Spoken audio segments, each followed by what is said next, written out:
மதுரை சித்திரை திருவிழா உலகமே வியந்து பார்க்கும் ஒரு பிரம்மாண்டமான நிகழ்வு. ஆனா இந்த திருவிழாவுக்கு பின்னாடி இருக்கிற முழு கதை உங்களுக்கு தெரியுமா? மீனாட்சி அம்மனின் விசித்திரமான பிறப்பு, சிவபெருமான் மதுரையின் மருமகனாக வந்த ரகசியம், ஒரு பூதத்தின் பசியால் மதுரையே மிரண்ட அந்த கல்யாண விருந்து, கடைசியில் கோபத்தோடு அழகராற்றில் இறங்கும் அந்த உணர்ச்சிகரமான தருணம் என மதுரையின் முழு வரலாற்றையும் ஒரே வீடியோவில் பார்க்க போகிறோம். ஸ்கிப் பண்ணாம கடைசி வரை பாருங்க. மதுரை இளவரசிக்கு 3 மார்பகங்களா?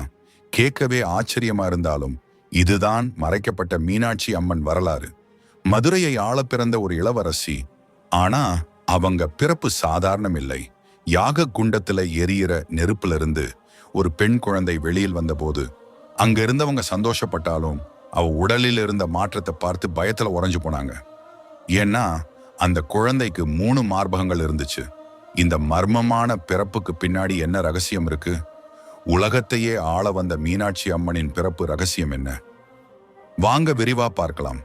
மதுரையை ஆண்ட மலையத்துவச பாண்டிய மன்னன் மற்றும் அவரது மனைவி காஞ்சனமாலை இருவருக்கும் நீண்ட நாட்களாக வாரிசு இல்லை. அவர்கள் பிரம்மதேவனின் அறிவுரைப்படி அன்னை பராசக்தியே தங்களுக்கு மகளாக பிறக்க வேண்டும் என்று புத்திர காமேஷ்டி யாகத்தை மிக பிரம்மாண்டமாக நடத்தினார்கள். யாகத்தின் முடிவில் அக்னி குண்டத்திலிருந்து 3 வயது சிறுமியாக அன்னை மீனாட்சி தோன்றினார். ஆனால் இயற்கை நியதிக்கு மாறாக அவருக்கு 3 மார்பகங்கள் இருந்தன. இதை கண்டு மன்னன் வருத்தம் அடைந்த போதுதான் சிவபெருமான் அசரீரியாக அந்த ரகசியத்தை சொன்னார். மன்னா, இவள் சாதாரண குழந்தை அல்ல. இவளுக்கு தடாதகை என்று பெயரிட்டு ஒரு ஆண் மகனை போலவே வளர்த்துவா. இவள் தனக்கேற்ற மணாளனை பார்க்கும்போது அந்த 3வது மார்பகம் தானாகவே மறைந்துவிடும். அசரீரி சொன்னபடியே மீனாட்சி அம்மன் அனைத்து கலைகளையும் கற்றார். வில்வித்தை, வாழ்வீச்சு, யானை ஏற்றம் என ஒரு போர் வீரனுக்குரிய அத்தனை தகுதிகளோடும் வளர்ந்தார். அவருக்கு முடிசூட்டு விழா நடத்தப்பட்டது. மதுரையின் அரசியாக அரியணை ஏறிய மீனாட்சி செங்கோல் வழுவாமல், நீதி தவறாமல் ஆட்சி செய்தார். ஒரு பெண்ணால் நாட்டை ஆள முடியுமா என்று நினைத்தவர்களுக்கு பதிலடி கொடுக்கும் விதமாக மீனாட்சி அம்மன் திக்விஜயம் கிளம்பினார். அதாவது 8 திசைகளிலும் உள்ள நாடுகளை போரில் வெல்ல புறப்பட்டார். இந்த வீர பயணத்தில் பாண்டிய நாட்டை சுற்றி இருந்த பல குறுநில மன்னர்களை தோற்கடித்து அவர்களை தன் அதிகாரத்தின் கீழ் கொண்டு வந்தார். ஒரு மாவீர அரசியாக திகழ்ந்த அவர் இந்திரன், அக்னி, யமன், வருணன் என 8 திசை காவலர்களையும் போரில் வென்று மதுரையின் கொடியை எங்கும் பறக்கவிட்டார். அவரது படைகளின் வேகம் கண்டு தேவர்களே அஞ்சினார்கள். இறுதியில் தனது படையோடு சாட்சாத் சிவபெருமான் வீற்றிருக்கும் கைலாய மலைக்கே போருக்கு சென்றார். கைலாயத்தில் சிவபெருமானின் படைகளான பூத கணங்களையும் நந்திதேவரையும் மீனாட்சி அம்மன் அதிரடியாக தோற்கடித்தார். இதை பார்த்த சிவபெருமான் நேரடியாக போர்க்களத்திற்கு வந்தார். அங்கே ஜடாமுடியுடன் கையில் திரிசூலத்தோடு நின்ற சிவபெருமானை மீனாட்சி அம்மன் நேருக்கு நேர் பார்த்த அந்த நொடி ஒரு அதிசயம் நடந்தது. அதுவரை ஆக்ரோஷமாக போர் புரிந்த மீனாட்சியின் வீரம் மறைந்து அவருக்குள் ஒரு பெண்ணுக்கே உரிய நாணமும் அச்சமும் வந்தது. அதே சமயம் அசரீரி சொன்னபடியே அவரது உடலில் இருந்த அந்த 3வது மார்பகம் மாயமாக மறைந்தது. தான் தேடி வந்த மணாளன் ஈசனே என்பதை மீனாட்சி உணர்ந்தார்.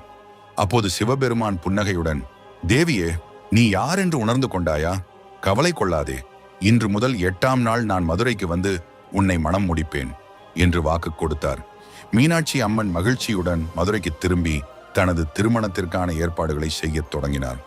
மதுரை மீனாட்சி திருக்கல்யாணத்தில் நடந்த இந்த அதிசயம் உலகமே வியந்தது. கைலாயத்தில் சிவபெருமானை பார்த்த அந்த நொடி மீனாட்சி அம்மனின் 3வது மார்பகம் மறைந்தது. ஈசன் கொடுத்த வாக்கின்படி மதுரையே விழாக்கோலம் பூண்டது. 30 முக்கோடி தேவர்கள், ரிஷிகள் மற்றும் சித்தர்கள் என அனைவரும் மதுரைக்கு வந்து குவிந்தனர். மதுரையின் ஒவ்வொரு வீடும் தோரணங்களாலும் மலர்களாலும் அலங்கரிக்கப்பட்டது. அன்னை மீனாட்சி பட்டாடைகள் உடுத்தி நவரத்தின ஆபரணங்கள் சூடி மணப்பெண்ணாக ஜொலித்தார். அப்போது கைலாயத்திலிருந்து சிவபெருமான் சுந்தரேஸ்வரராக பேரழகுடன் மதுரைக்கு எழுந்தருளினார். புலித்தோல் அணிந்த ஈசன் இன்று பட்டு பீதாம்பரம் உடுத்தி வைர கிரீடம் சூடி வந்த அந்த அழகை காண 2 கண்கள் போதாது. அவருடன் நந்திதேவரும் பூத கணங்களும் ஊர்வலமாக வந்தனர். திருமண மேடையில் அன்னை மீனாட்சியின் கையை பிடித்து மகாவிஷ்ணு தாரை வார்த்து கொடுக்க, கெட்டி மேளம் முழங்க, வானுலகமே பூமாரி பொழிய சுந்தரேஸ்வரர் மீனாட்சி அம்மனின் கழுத்தில் மாங்கல்ய நான் சூட்டினார். இந்த திருக்கல்யாணத்தை கண்ட தேவர்கள் மெய்சிலிர்த்து போனார்கள். இதனால்தான் இன்றும் மதுரையில் திருக்கல்யாணம் காண்பவர்களுக்கு திருமண தடைகள் நீங்கி வாழ்வில் சகல சௌபாக்கியங்களும் கிடைக்கும் என்பது ஐதீகம். மதுரை மீனாட்சி கல்யாண விருந்துல சாப்பிட மறுத்த அந்த 2 பேரு யாருன்னு தெரியுமா? ஈசன் அவங்களுக்காக செஞ்ச அதிசயம் என்னன்னு தெரியுமா? அவங்க தான் பதஞ்சலி மற்றும் வியாகரபாத முனிவர்கள். தில்லையில ஈசன் ஆடுற ஆனந்த தாண்டவத்தை பார்த்தாதான் நாங்க சாப்பிடவே ஆரம்பிப்போம் அப்படின்னு ஒரு வைராக்கியத்தோட இருந்தாங்க. மதுரையில தாண்டவம் பார்க்காம எப்படி சாப்பிடுறதுன்னு அவங்க யோசிச்சாங்க. தன்னோட பக்தர்களுக்காக சிவபெருமான் மதுரையிலேயே அந்த தாண்டவத்தை ஆடி காட்டினாரு. சிதம்பரத்துல பொன்னம்பலத்துல ஆடுற ஈசன் மதுரையில வெள்ளி அம்பலத்துல ஆடி காட்டினாரு. இதை பார்த்து பரவசமான முனிவர்கள் அப்புறம்தான் திருக்கல்யாண விருந்தையே சாப்பிட போனாங்க. அந்த தாண்டவத்தை பார்த்துட்டு அடுத்ததா எனக்கு பசிக்குதுன்னு குண்டோதரன் கேட்டதுல இருந்துதான் அந்த புகழ்பெற்ற மதுரையே மிரண்ட விருந்து ஆரம்பிச்சது. சிதம்பரத்துல ஈசன் ஆடுறது பொன்னம்பலம், மதுரையில வெள்ளி அம்பலம். அப்படின்னா திருநெல்வேலியில் ஈசன் ஆடும் அந்த அம்பலத்தின் பேர் என்னன்னு தெரியுமா? பதில் தெரிஞ்சா கமெண்ட் பண்ணுங்க. ஒரு பூதத்தின் பசியால் மதுரையை மிரண்ட கல்யாண விருந்து பற்றி தெரியுமா? மதுரை மீனாட்சி திருக்கல்யாணம் மிக விமரிசையாக முடிந்தது. அப்போது அன்னை மீனாட்சி ஒரு மெல்லிய கர்வத்துடன் ஈசனிடம் கேட்டார், சுவாமி, மதுரையே திரண்டு வந்தாலும் உண்ணும் அளவிற்கு பிரம்மாண்டமாக விருந்து தயார் செய்திருக்கிறோம். உங்கள் படைகளுக்கு இது போதுமா என்று. மீனாட்சியின் இந்த சிறிய கர்வத்தை அடக்க நினைத்த சிவபெருமான் ஒரு திருவிளையாடலை தொடங்கினார். தனது பூத கணங்களில் ஒருவனான குண்டோதரனை மட்டும் அழைத்து அவனது வயிற்றில் வடவாக்கினி எனும் தீராத பசி நெருப்பை தூண்டிவிட்டார். ஈசன் சொன்னது போலவே குண்டோதரன் மட்டும் விருந்துக்கு சென்றான். பந்தியில் அமர்ந்த குண்டோதரனுக்கு மலைமலையாக உணவுகள் பரிமாறப்பட்டன. ஆனால் ஆச்சரியம் என்னவென்றால், ஊருக்கே சமைக்கப்பட்ட அத்தனை உணவுகளையும் அவன் ஒருவனே சில நிமிடங்களில் சாப்பிட்டு முடித்தான். ஆண்டா ஆண்டாவாக இருந்த சாதம், குழம்பு, பலகாரங்கள் என எதுவும் மிஞ்சவில்லை. மதுரையின் தானிய கிடங்குகள் அனைத்தும் காலியாகின. இதை பார்த்த அன்னை மீனாட்சி அதிர்ந்து போனார். தன் செல்வத்தையும் மதுரையின் செழிப்பையும் எண்ணி தான் கொண்ட கர்வம் தவறு என்பதை உணர்ந்தார். உடனே ஈசனிடம் ஓடிச் சென்று, சுவாமி, என் தவறை உணர்ந்து விட்டேன். என் கர்வத்தை மன்னித்து விடுங்கள். ஒரு பூதத்தின் பசியையே என்னால் தீர்க்க முடியவில்லையே என்று கூறி மன்னிப்பு கேட்டார். ஈசனும் புன்னகையோடு அன்னைக்கு அருளினார். ஒரு பூதத்தின் தாகத்தால் மதுரையில் வைகை ஆறு உருவான ரகசியம் தெரியுமா? மதுரையே சமைத்த உணவை சாப்பிட்டும் குண்டோதரனுக்கு பசி அடங்கின மாதிரி தெரியல. அதை விட கொடுமையா அவனுக்கு பயங்கரமான தாகம் எடுக்க ஆரம்பிச்சது. மதுரையே மிரளுற அளவுக்கு தண்ணீர் தண்ணீர்னு கத்த ஆரம்பிச்சான். அங்க இருந்த அத்தனை பாத்திரத்துல இருந்த தண்ணீரையும் குடிச்சு முடிச்சான். பத்தல, மதுரையில இருந்த கிணறு, குளம்னு எல்லாத்தையும் குடிச்சு தீர்த்தும் அவனோட தாகம் அடங்கல. தாகம் தாகம்னு கத்திக்கொண்டே சிவபெருமான் காலில் போய் விழுந்தான். தன் கணத்தின் தாகத்தை தீர்க்க நினைச்ச சிவபெருமான் தன் ஜடாமுடியில இருந்த கங்கைய பூமிக்கு வரவழைச்சாரு. அந்த பிரம்மாண்டமான நீர் பெருக்கெடுத்து வரும்போது குண்டோதரனை பார்த்து கை வையை, அதாவது கையை வை அப்படின்னு சொன்னார் ஈசன். அவர் கையை வச்சு தண்ணி குடிச்ச அந்த இடத்துல இருந்து ஓடின நதிதான் நம்ம வைகை. ஈசனோட ஜடாமுடியில இருந்து உருவானதுனாலதான் வைகைக்கு சிவகங்கைன்னு ஒரு பேர் உண்டு. அது மட்டும் இல்ல, குண்டோதரன் கையை ஏந்தி தண்ணி குடிச்ச அந்த இடம்தான் இன்னைக்கு மதுரையில கையேந்தி அப்படிங்கிற பகுதியா இருக்குன்னு சொல்லப்படுது. மதுரை மீனாட்சி அம்மன் கோவிலுக்குள்ள இருக்கும் அந்த புனிதமான குளத்தின் பேர் என்ன தெரியுமா? பதில் தெரிந்தால் கமெண்ட் பண்ணுங்க. ஒரு பக்கத்திலேயே ஒரு சிறிய பெண் உருவம் அமர்ந்திருப்பதை பார்த்திருக்கீங்களா? அவங்க மீனாட்சி அம்மன் இல்லை, அவங்க தான் பிரியாவிடை அம்மன். யார் இவங்க தெரியுமா? பிரியாவிடை அப்படின்னா பிரியாமல் விடை பெறுபவள்னு அர்த்தம். சிவபெருமானோட இடப்பாகத்திலிருந்து என்னைக்குமே பிரியாத சக்தியின் வடிவம் தான் இந்த அம்மன். மீனாட்சி அம்மன் மணப்பெண்ணா தனி சிம்மாசனத்தில் இருக்கிறதுனால ஈசனோட இடது பக்கம் காலியா இருக்கக்கூடாது என்பதற்காக பிரியாவிடை அம்மன் அங்கே வீற்றிருக்கிறாங்க. மீனாட்சியை திருமணம் செய்த பிறகும் சிவபெருமான் தனது ஆதிசக்தியை விட்டு பிரியவில்லை என்பதை உணர்த்துவதே இதனோட தத்துவம். இதனாலதான் மதுரையில எந்த வீதி உலா நடந்தாலும் ஈசன் தனித்து வராமல் பிரியாவிடை அம்மன் உடனுறைந்த நிலையிலேயே எழுந்தருள்வார். இப்படி ஈசனுக்கு ஒரு பக்கம் பிரியாவிடை அம்மனும் மறுபக்கம் முருகப்பெருமானும் இணைந்து வருவதைத்தான் சோமாஸ்கந்தர் கோலம்னு சொல்றோம்.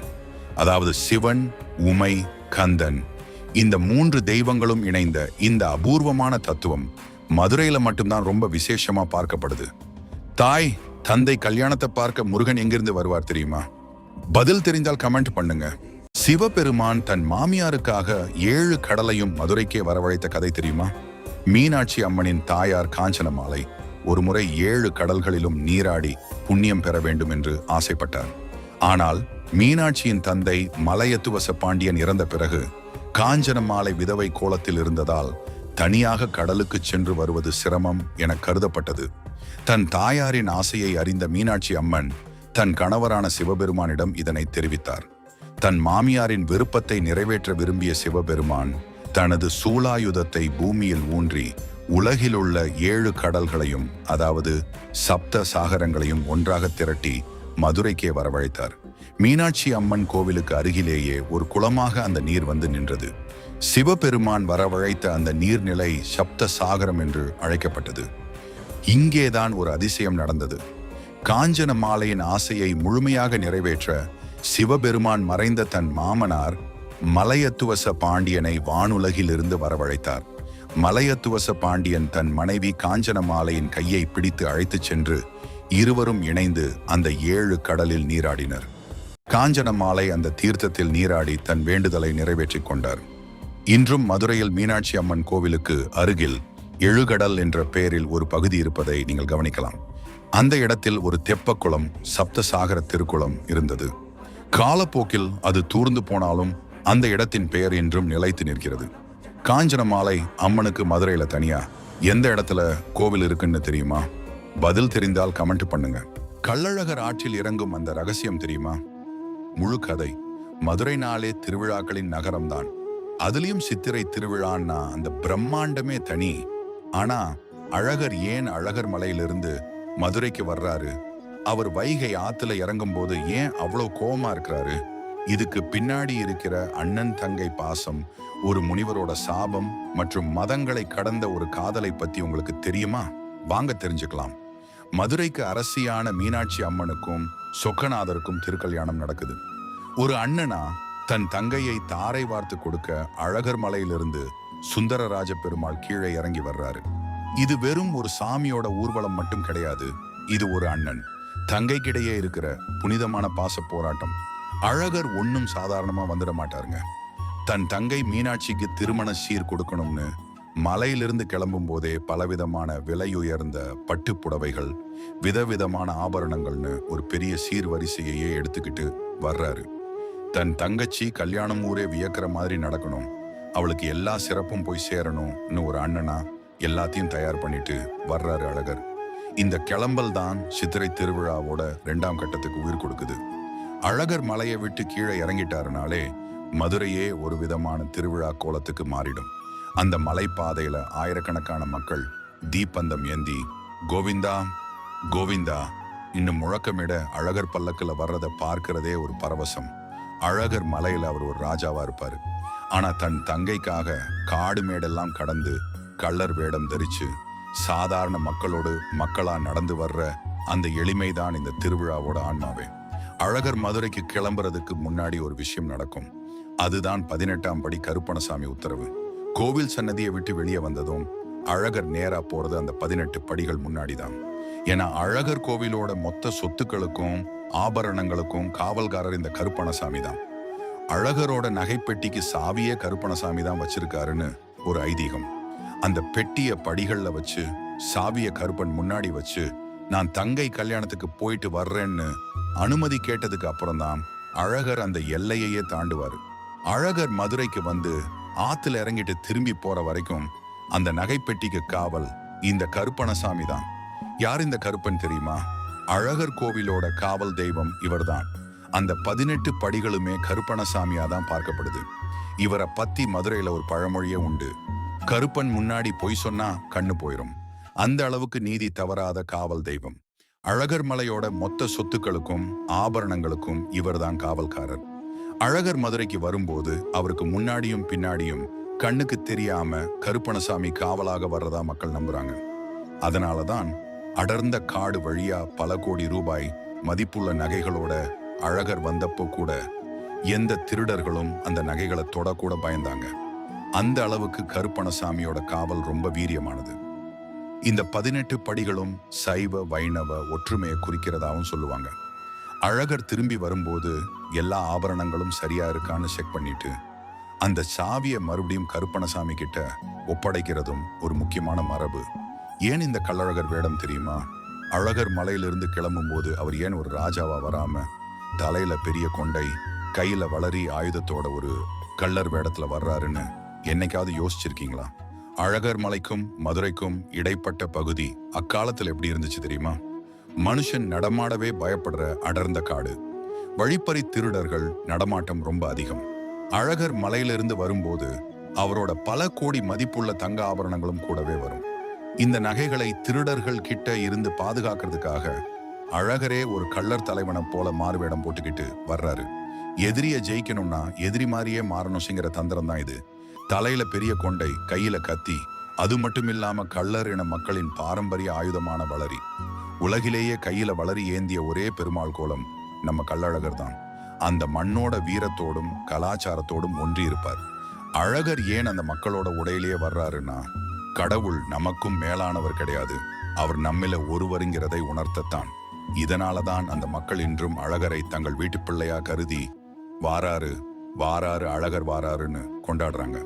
இந்த வேடம் மதுரை பகுதியில் இருக்கிற பல சமுதாய மக்களையும் ஒன்னா இணைக்குது. அழகர் கள்ளர் வேடம் பூண்டு வர்றதுனால அந்த சமூக மக்கள் அவருக்கு சிறப்பு மரியாதையும் பாதுகாப்பும் கொடுக்கறாங்க. இது வெறும் வேடம் மட்டுமில்ல, பல நூற்றாண்டுகளா மதுரையை கட்டி போட்டு வச்சிருக்கிற சமூக நல்லிணக்கத்தின் அடையாளம். அடுத்ததா மதுரைக்குள்ள நுழையிற அழகர் தல்லாகுளம் பெருமாள் கோவில்ல தங்குவாரு. அங்கேதான் ஒரு அழகான பாச போராட்டம் நடக்குது. ஸ்ரீவில்லிபுத்தூரில் பிறந்த ஆண்டாள் நாச்சியார் பெருமாள் மேல் கொண்ட பக்தியால் வாரணமாயிரம் பாசுரத்தில் அழகரை தான் திருமணம் செய்ய போவதாக கனவு கண்டார். ஆனால் உறவு முறைப்படி பார்த்தால் அழகர், அதாவது பெருமாள், ஆண்டாளுக்கு அண்ணன் முறை. மதுரையில் இருக்கும் மீனாட்சி அம்மன் அழகருக்கு ஒரு தங்கை என்றால், ஸ்ரீ வில்லிபுத்தூரில் இருக்கும் ஆண்டாள் நாச்சியார் அழகருக்கு இன்னொரு தங்கை. தன் அண்ணன் அழகர் மதுரையில் இருக்கும் மற்றொரு தங்கை மீனாட்சியின் கல்யாணத்திற்காக போகிறார் என்று ஆண்டாளுக்கு தெரிகிறது. தன் அண்ணன் தங்கை கல்யாணத்துக்கு போகும்போது மிக அழகாக போக வேண்டும் என்ற ஆசையில் ஆண்டாள் தான் சூடி பார்த்த மலர் மாலை, பரிவட்டம் மற்றும் ஆபரணங்களை ஸ்ரீவில்லிபுத்தூரில் இருந்து அண்ணனுக்காக அனுப்பி வைக்கிறார். அழகர் மதுரைக்குள் நுழையும் போது தல்லாகுளம் பெருமாள் கோவிலில் தங்குவார். அங்கேதான் ஸ்ரீவில்லிபுத்தூரில் இருந்து கொண்டு வரப்பட்ட அந்த புனிதமான மாலை அவருக்கு அணிவிக்கப்படும். இந்த மாலை அணிந்த பிறகுதான் அழகர் தனது குதிரை வாகனத்தில் ஏறி வைகை ஆற்றை நோக்கி புறப்படுவார். மலைக்கோவிலில் இருந்து அதுவரை பல்லக்கில் மெதுவாக வந்து கொண்டிருந்த அழகர் தல்லாகுளத்தில் வைத்து தங்க குதிரை வாகனத்திற்கு மாறுவார். தங்கை கல்யாணத்திற்கு நேரமாகிவிட்டது, சீக்கிரம் போக வேண்டும் என்ற வேகத்தை இது குறிக்கிறது. குதிரை வாகனத்தில் ஏறியதுமே அழகரின் வேகம் அதிரடியாக மாறும். தல்லாகுளத்தில் தான் அந்த வருஷத்தோட பட்டு நிறம் என்ன என்பது உலகிற்கு தெரியும்.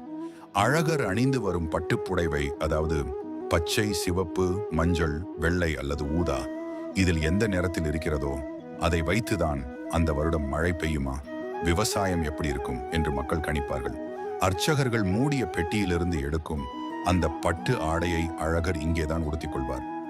ஆண்டாள் மாலையை அணிஞ்சு பட்டுடை உடுத்தி தங்க குதிரை மேல ஏறி அழகர் ஆத்துல இறங்க கிளம்பும் போது அதை பார்க்க கண் கொள்ளா காட்சியா இருக்கும். தன் தங்கை மீனாட்சி கல்யாணத்துக்காக மலையிலிருந்து பல மைல் தூரம் சீர்வரிசைகளை சுமந்துகிட்டு வர்றாரு அண்ணன் அழகர்.